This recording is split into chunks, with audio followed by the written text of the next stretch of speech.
వంటలకు ఇంతకంటే స్వచ్ఛమైన గానుగ నూనె మరెక్కడా దొరకదు. SRV naturals. ఆర్డర్స్ కై స్క్రీన్ పై నెంబర్ కి కాల్ చేయండి. టాలీవుడ్ బుల్లితెర నటుడు చందు ఆత్మహత్యకు పాల్పడటంతో అటు బుల్లితెర పరిశ్రమ, ఇటు చందు కుటుంబ సభ్యుల్లో తీవ్ర విషాదమే నెలకొంది.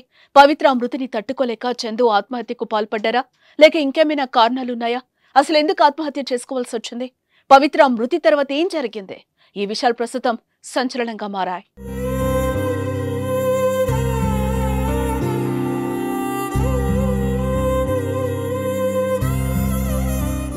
పవిత్ర జయరాం, చందు ఇద్దరికి ఒకరంటే ఒకరికి ఎంతో ఇష్టం. ఇద్దరు కలిసి సీరియల్స్ చేశారు. ఎక్కడికెళ్లినా కలిసే వెళ్లేవారు. మొదట పవిత్రకు రోడ్డు ప్రమాదం జరిగినప్పుడు కూడా ఇద్దరు ఒకే కారులో ప్రయాణించారు. బెంగళూరు నుంచి హైదరాబాద్ కు కారులో వస్తూ ఉండగా ఈ ప్రమాదం జరిగి పవిత్ర మృతి చెందిన విషయం మనకు తెలిసిందే. అదే కారులో ఉన్న చందుకు కూడా గాయాలయ్యాయి. అప్పటి నుంచి ప్రతిరోజు పవిత్రను తలుచుకుంటూ చందు డిప్రెషన్లోకి వెళ్లిపోయినట్లుగా సమాచారం. పవిత్ర మృతి చెందారనే విషయాన్ని చందు జీర్ణించుకోలేకపోయాడు. కుమిలిపోయాడు. నీతో దిగిన చివరి పీక్రా, నువ్వు నన్ను ఒంటరివాడివి చేశావన్న నిజాన్ని జీర్ణించుకోలేకపోతున్నాను. ఒకసారి మామా అని పిలువు ప్లీజ్. నా పవి ఇక లేదు, ప్లీజ్ మళ్ళీ రావా అనే క్యాప్షన్తో పవిత్ర మృతి తర్వాత చందు సోషల్ మీడియాలో చాలా ఎమోషనల్ గా పోస్ట్ చేశాడు.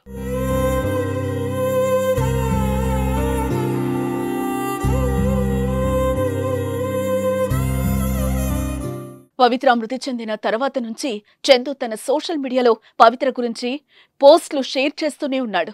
తనపై ఉన్న ప్రేమను మొత్తం ఇన్స్టాగ్రామ్ లో పోస్టుల రూపంలో సమాజానికి తెలియజేశారు. నా పవిత్ర బతికే ఉంది, ఆమె చనిపోలేదు, నాతోనే ఉంది అంటూ ఎమోషనల్ అవుతూ తన మాటల్లో రాసుకొచ్చాడు. అయితే ఇటీవల పవిత్ర పుట్టినరోజు సందర్భంగా, ఈరోజు పవిత్ర పుట్టినరోజు, నిన్ను మర్చిపోలేకపోతున్నా, మన జిమ్ కోచ్ కాల్ చేస్తున్నాడు, జిమ్ కి వెళ్దామంటూ ఇన్స్టాగ్రామ్ లో మరొక పోస్ట్ షేర్ చేశాడు.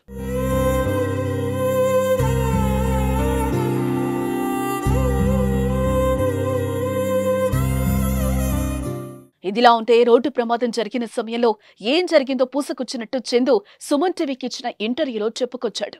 నేను పవి ఆ అక్క కూతురు కారులో వస్తున్నాం. డ్రైవర్ ఉండడంతో మేము నిద్రలోకి జారుకున్నాం. అయితే 12:30 ప్రాంతంలో బస్సు ఎడమ వైపు నుంచి ఓవర్టేక్ చేసింది. మా డ్రైవర్ కుడివైపుకు తిప్పాడు. దీంతో కారు డివైడర్ ను తాకి ముందు భాగం ముక్కలైపోయింది అని చందు వివరించాడు. ఈ ప్రమాదం వల్ల షాక్ గురైన పవిత్ర స్ట్రోక్ వల్ల చనిపోయిందని, గాయాల వల్ల కాదని కూడా చెప్పాడు. ఈ ప్రమాదంలో నాకు తప్ప ఎవరికీ గాయాలు కాలేదు. ప్రమాదం జరగగానే పవిత్ర షాక్ గురైంది. ఆమెకు స్ట్రోక్ వచ్చి స్పృహ కోల్పోయింది. మేము హాస్పిటల్కి వచ్చేసరికి 1 గంట అయింది. హాస్పిటల్లో నాకు స్పృహ రాగానే పవిత్ర చనిపోయిందని తెలిసిందే అని చందు తెలిపాడు.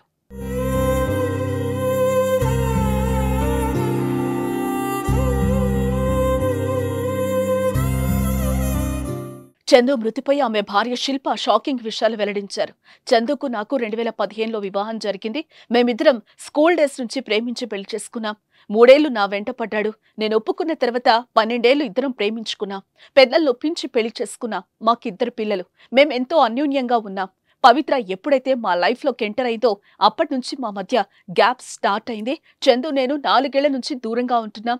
నా పిల్లలతో చందు కాంటాక్ట్ లోనే ఉండేవాడు. చందు ఇంటికి వస్తాడు అనుకున్నాం, కానీ రాలేదు. నేను ఉదయం కాల్ చేసి మాట్లాడాను. ఇంటికి వచ్చేయాలని బ్రతిమ్లాడాను, కానీ ఇంతలోనే సూసైడ్ చేసుకున్నాడని తెలిసిందే అంటూ తెలిపింది. ఏదేమైనా రోజుల వ్యవధిలోనే పవిత్ర, చందు మృతి చెందడంతో ఇరు కుటుంబాల్లో తీవ్ర విషాదం నెలకొంది.